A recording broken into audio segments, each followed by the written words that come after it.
이 메시지가 무겁다는 걸 압니다. 그리고 저를 믿어주세요. 저는 그냥 앉아서 여러분에게 전할 내용을 생각해내려고 하지 않습니다. 저는 하나님께서 주신 것을 여러분에게 전하고 있습니다. 우리는 오늘 아침 교회 안에 있는 것보다 더 큰 강단을 가지고 있습니다. 하지만 성령께서 말씀하셨습니다. 저는 오래전에 주님께 말씀드렸습니다. 주님 주신다면 제가 그들에게 전하겠습니다. 저는 물러서지 않을 것입니다. 저는 갇히지 않을 거예요, 여러분. 제가 여러분이 말하라고 하신 대로 전할게요. 그리고 뭐라고? 제가 하고 싶은 말은 저는 누구에게도 반대하지 않는다는 것입니다. 저는 모든 사람을 사랑합니다. 저는 자비로운 사람입니다. 그리고 저는 동성애자들을 사랑합니다. 저는 그들을 사랑합니다. 하지만 제가 말하고 싶은 것은 죄는 하나님께 혐오스러운 것이고 지구는 울부짖고 있다는 것입니다. 그리고 당신은 경찰이 무엇을 하는지 보게 될 거예요. 이 마지막 날에 여러분은 이런 죄들, 즉 지구가 경련하고 토하는 것을 보게 될 것이고 지진과 폭풍을 보게 될 것이고 전에는 본 적이 없는 규모의 화산을 보게 될 것입니다. 그리고 여러분은 제가 전하고 있는 이 메시지를 기억할 것입니다. 여러분은 그것을 기억할 것입니다. 네 번째는, 그리고 이것이 마지막입니다. 네 번째는 깨진 언약입니다. 성경은 말합니다. 지구는 그 백성들로 인해 더럽혀졌다. 그들은 법을 어기고 규정을 위반하며 영원한 언약을 깨뜨렸습니다. 그러므로 저주가 지구를 삼킵니다. 사람들은 언약을 깨뜨린 것에 대한 죄책감을 감당해야 합니다. 그러므로 지구의 주민들은 타버리고 남은 사람은 매우 적습니다. 하나님은 언약을 신성하게 여기십니다. 이것들은 깨져서는 안 되는 맹세들입니다. 왜 이혼이 급증하고 있는 걸까요? 그것은 언약을 깨는 것이기 때문입니다. 죽을 때까지, 우리를 갈라놓을 때까지. 슬프네요. 미국은 하나님과 언약을 맺었습니다. 1607년에 제임스타운에 온 사람들입니다.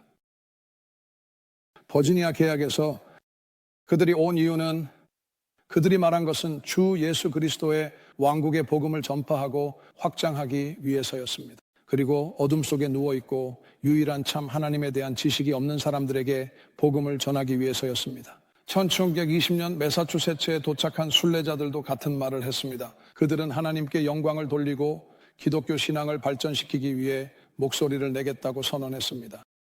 존 윈스롭은 1631년에 700명의 청교도를 매사추세츠로 이끌며 말했습니다.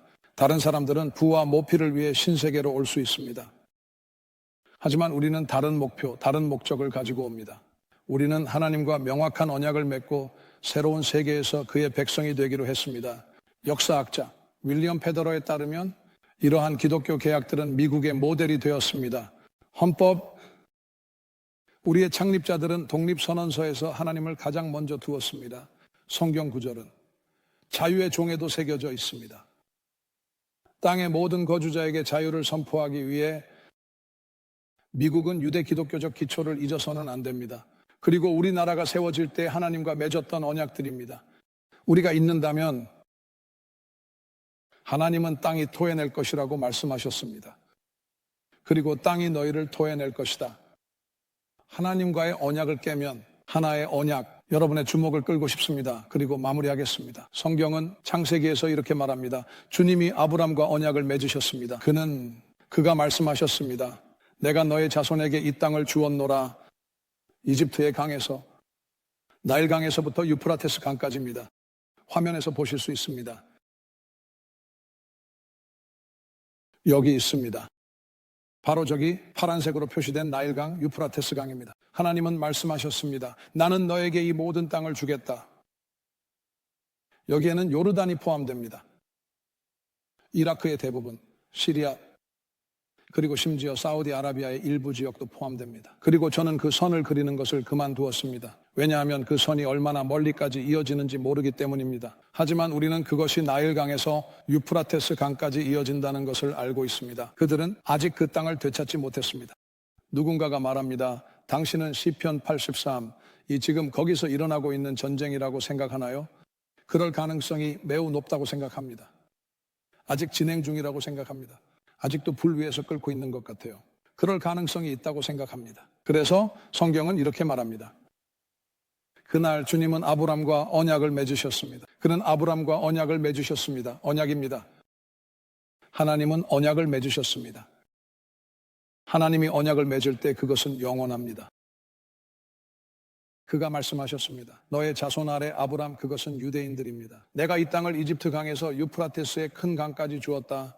나는 너로 큰 민족을 만들겠다. 아브람, 그리고 너를 축복하고 너의 이름을 크게 만들겠다. 너는 축복이 될 것이다. 그리고 나는 너를 축복하는 자를 축복할 것이다. 나는 너를 저주하는 자를 저주할 것이다. 그리하여 너를 통해 땅의 모든 가족이 축복을 받을 것이다.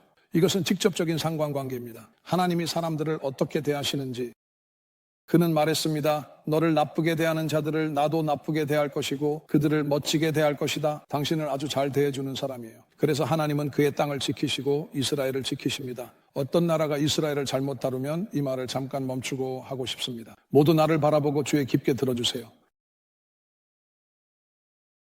맙소사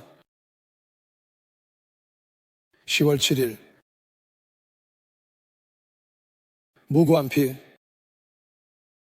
제가 오늘 아침에 전하고 있는 내용의 맥락에서 이렇게 말씀드리는 겁니다. 무고한 피. 아기들의 머리를 자르고 작은 아이들의 부모를 그들 눈앞에서 죽이고, 그리고 아이들이 구조되기 전 16시간 동안 캐비닛에 숨어 있었고, 인지를 잡고 사람들을 쏘고 여성을 강간하고, 이런 상상할 수 없는 행동입니다. 그리고 그 일이 바로 이스라엘에서 일어났습니다. 하마스가 그들에게 닥칠 지옥의 대가를 계산하지 않았다고 생각합니다. 그리고 제가 꼭 IDF를 통해서만 이야기하는 건 아닙니다. 저는 하나님의 손에서 오는 것에 대해 이야기하고 있습니다. 그것은 하나님의 땅이기 때문입니다. 하나님은 연초부터 연말까지 그곳을 지켜보고 계십니다. 그건 흘려진 무고한 피였습니다. 그들은 아무에게도 아무것도 하지 않았습니다. 이미 휴전이 있었습니다. 그래서 제가 여러분에게 하고 싶은 말은, 현재 이스라엘에서 일어나고 있는 일과 가자에서 일어나고 있는 일에 관해서는 이스라엘 주변 다른 나라들에서 어떤 일이 일어날지도 모릅니다. 그냥 방송을 계속 맞춰두세요. 이스라엘에서 무고한 피가 흘려지면서 우리는 하나님의 응징을 보게 될 것입니다. 그리고 그건 아름답지 않을 거예요. 이에 대해 이야기할 수 있지만 계속 나아가겠습니다. 하나님이 사람들을 대하는 방식과 이스라엘을 대하는 사람들 사이에는 상관관계가 있습니다. 지켜보고 계십니다. 러시아가 에스겔 38장과 39장에서 이스라엘에 대항할 때 그것은 곧 곡과 마곡의 전쟁이라고 불립니다. 러시아가 여러 나라와 함께 연합을 이루어 올 때 러시아와 함께 언급되는 첫 번째 나라 중 하나는, 이스라엘에 대항하는 나라는 이란, 즉 페르시아입니다. 그리고 다른 나라들도 있습니다. 러시아와 함께 이스라엘에 대항하는 여러 나라의 연합입니다. 하나님이 이렇게 말씀하셨습니다. 이걸 봐주세요. 그가 지구를 어떻게 사용하는지 지켜보세요. 그리고 그는 지구에서 자신을 드러냅니다. 그들이 이스라엘에 대항하기 시작할 때 그냥 들어보세요. 재밌네요. 그 일이 일어날 것입니다. 동시에 곡이 이스라엘 땅에 대항할 때 주 하나님께서 말씀하시기를 나의 분노가 내 얼굴에 올라올 것이라고 하십니다. 이스라엘 땅을 공격합니다. 주 하나님께서 말씀하시기를 나의 분노가 내 얼굴에 올라올 것이라고 하십니다. 내 질투와 내 분노의 불 속에서 내가 말하였노라. 그날 이스라엘 땅에 큰 흔들림이 있을 것입니다. 이스라엘 땅에 지진이 있을 것입니다. 이스라엘 땅에서 바다의 물고기들, 하늘의 새들과 들의 짐승들, 그리고 땅 위를 기어다니는 모든 기어다니는 것들, 그리고 땅의 얼굴 위에 있는 모든 사람들은 내 존재 앞에서 흔들릴 것입니다. 말씀하셨습니다. 나는 화가 나셨습니다. 그리고 산들이 무너질 것입니다. 그리고 가파른 곳들이 무너지고 모든 벽들이 땅에 쓰러질 것입니다.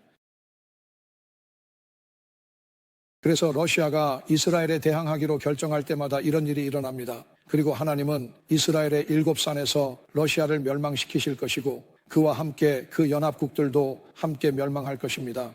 하나님이 말씀하셨습니다. 바다의 물고기들이 그것을 볼 것입니다. 하늘로 날아가는 새들이 그것을 볼 것입니다. 들판에서 풀을 뜯는 짐승들이 그것을 볼 것입니다. 땅 위를 기어다니는 모든 것과 지구 위에 있는 모든 사람들, 모든 민족들이 그것을 볼 것입니다. 그리고 내 앞에서 흔들릴 것입니다. 그리고 산들은 무너질 것입니다. 그리고 가파른 곳은 무너지고 모든 벽은 땅에 쓰러질 것입니다. 이스라엘을 방어하고 그들을 이렇게부터 지키기 위해 일어설 때마다 그들을 파괴하기 위한 통합된 노력입니다.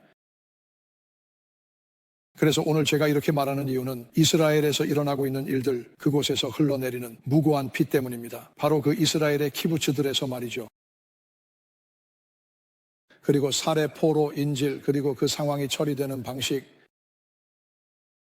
하루에 13명씩 4일 동안, 그리고 오직 하나님만이 앞으로 어떤 일이 일어날지 아십니다. 그들은 다른 사람들을 얼마나 오래 붙잡아 둘 건가요? 그건 단지 모욕일 뿐이고 하나님은 그것을 보십니다. 이렇게 말씀드리고 마치겠습니다. 교회가 휴거될 때 우리는 여기서 나갑니다. 성경은 지금 우리가 방해자라고 말합니다. 우리는 방해한다. 안티크라이스트가 등장하여 세상을 장악하는 것을 방해합니다. 성경은 우리가 방해자라고 말합니다. 속은 방해자, 우리는 빛입니다. 다시 말해 상황이 그렇게 될 수는 없습니다. 그냥 악이 지금 당장 세상을 지배할 수 없는 이유는 교회가 아직 여기 있기 때문입니다. 하지만 교회가 제거되면 하나님, 그러면 요한계시록에서 지구에 어떤 일이 일어나는지 보게 됩니다. 땅이 미쳐버립니다. 성경은 수많은 물고기가 100만 단위로 죽는다고 말합니다. 지구에서 수백만 명의 인간이 죽습니다. 요한계시록에서 일어날 지진에 대해 읽어드릴게요. 그 후에 교회가 사라진 후에 요한계시록입니다. 이걸 들어보세요. 6번째 인을 열었을 때 큰 지진이 일어났습니다. 태양은 털로 만든 자루처럼 검게 변하고 달은 피처럼 변했습니다. 하늘의 별들이 땅에 떨어졌습니다. 마치 제철에 익은 무화과가 떨어지는 것처럼요. 땅이 강한 바람에 흔들리고 하늘이 두루마리처럼 떠나갈 때입니다. 요한계시록 16장. 그 천사가 그의 대접을 공중에 쏟았을 때 하늘의 성전에서 큰 음성이 나와서 말했습니다. 다 이루어졌다. 그리고 음성과 천둥, 번개가 있었습니다. 그리고 인류가 지구에 존재한 이래로 없었던 큰 지진이 있었습니다. 역대 가장 큰 지진입니다. 정말 강력하죠. 성경에 따르면 지진은 매우 크다고 합니다. 그리고 큰 도시는 세 부분으로 나뉘었고 각 나라의 도시들이 무너졌습니다. 각 나라의 도시들이 무너졌습니다. 모두 제 말을 들어보세요. 이건 지역적인 지진이 아닙니다. 이건 전 세계적인 지진입니다. 전 세계가 하나의 큰 지진을 경험하고 있습니다. 이 지진은 세계의 나라들을 흔들고 있습니다. 전 세계가 하나의 큰 지진을 경험하고 있습니다. 이건 세계의 나라들을 흔들고 있습니다. 이건 지역적인 것이 아닙니다. 마치 로스앤젤레스처럼 이건 세계의 나라들입니다. 이 지진이 얼마나 강력한지 보세요. 각 나라의 도시들이 무너졌습니다. 저걸 봐. 각 나라의 도시들, 복수형인 나라들이 무너졌습니다. 그리고 위대한 바벨론이 와서 가난한 하나님께 분노의 잔을 주기를 기억합니다. 모든 섬들이 사라졌습니다. 그리고 산들이 발견되지 않았습니다. 그것은 그들을 땅에 내던졌습니다. 정말 큰 지진이야. 섬들이 사라지고 산들이 무너졌습니다. 누가 그런 일을 견딜 수 있을까요? 봐요. 지구가 경련을 일으키고 있어요. 왜요? 교회는 이제 사라졌습니다. 이제 더 이상 그것을 방해할 것이 없습니다. 그래서 지구가 미친 사람처럼 경련을 일으키고 있어요. 마치 그들이 발작을 하는 것 같아요. 지구가 큰 발작을 하는 것 같아요. 교회는 사라졌습니다. 의로움이 사라졌습니다. 하나님의 백성은 여기 없습니다. 이제 지옥이 지배하고 있고 지구가 미쳐가고 있어요. 마치 발작을 일으키는 것 같아요. 이 일이 일어날 것이다. 두려움의 소음에서 도망치는 자는 구덩이에 빠질 것이고 구덩이 한가운데서 나오는 자는 올무에 걸릴 것입니다. 높은 곳에 창문이 열려 있고 땅의 기초가 흔들리고 있습니다. 땅의 기초가 흔들리고 있습니다. 지구는 완전히 부서졌습니다. 지구는 깨끗하고 녹아내렸습니다. 지구가 심하게 흔들리고 있습니다. 이걸 봐요. 지구는 완전히 부서졌습니다. 이것은 이사야서에 나옵니다. 이건 요한계시록에 나오는 지진에 대해 이야기하고 있습니다. 지구는 완전히 무너졌습니다. 지구는 깨끗하게 녹아내렸습니다. 지구는 매우 크게 흔들리고 있습니다. 그것은 23도 정도로 계절을 주기 위해 수직으로 기울어져 있습니다. 하지만 성경은 이 지진이 일어날 때 지구가 완전히 무너지고 완전히 녹아내린다고 말합니다. 도시들이 무너졌습니다. 섬들이 사라졌습니다. 산들이 무너졌습니다. 당신은 말하죠. 나는 그걸 믿지 않아요. 그럼 당신은 성경을 믿지 않는군요. 내가 말하고 싶은 건 교회가 이곳을 떠날 때 당신은 여기 남아있고 싶지 않다는 거예요. 여러분 남겨지고 싶지 않죠. 그냥 여러분에게 그림을 그려주고 싶어요. 당신이 뭔가 생각하고 있다면 그곳이 좋은 곳이 될 거라고요. 그리고 나는 휴거를 놓쳤어요. 하지만 아니요. 당신이 준비하지 않은 무언가가 될 거예요. 그리고 다른 누구도 그렇지 않습니다. 그리고 이렇게 말했습니다. 지구는 취한 사람처럼 이리저리 흔들릴 것입니다. 20절에서 지구는 이리저리 흔들릴 것입니다. 지구는 바로 여기서 이렇게 할 것입니다. 마치 술 취한 사람이 거리에서 비틀거리듯이 지구는 술 취한 사람처럼 이리저리 흔들릴 것입니다. 그리고 그것은 오두막처럼 제거될 것입니다. 그 죄악이 그 위에 무겁게 쌓일 것입니다. 그리고 그것은 무너질 것입니다. 다시 일어나지 않을 것입니다. 그래서 주님께서 지구의 외부 우주를 태우실 것이고 새로운 하늘과 새로운 땅이 있을 것입니다. 그래서 한 번 더 알릴게요. 그리고 당신을 보내드릴게요. 이 메시지를 기억할 것입니다. 왜냐하면 제가 말씀드리는 건 주님께서 저에게 말씀하셨기 때문입니다. 주님께서 말씀하셨습니다. 그들에게 말하기 위해서입니다. 지구에 다가오는 것들이 있다는 것입니다. 그들이 알아야 할 것이 다가오고 있다는 것입니다. 저는 태평양에 저기압 시스템이 있다고 말하는 기상학자와 같습니다. 지금 당장 우리에게 영향을 미치지는 않겠지만 그쪽으로 다가오고 있습니다. 그리고 그 저기압 시스템의 결과를 보게 될 것입니다.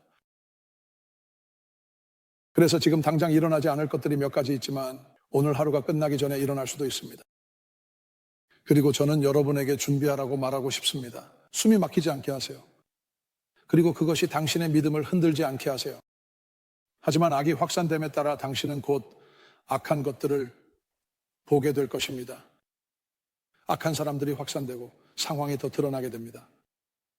더 대담해집니다.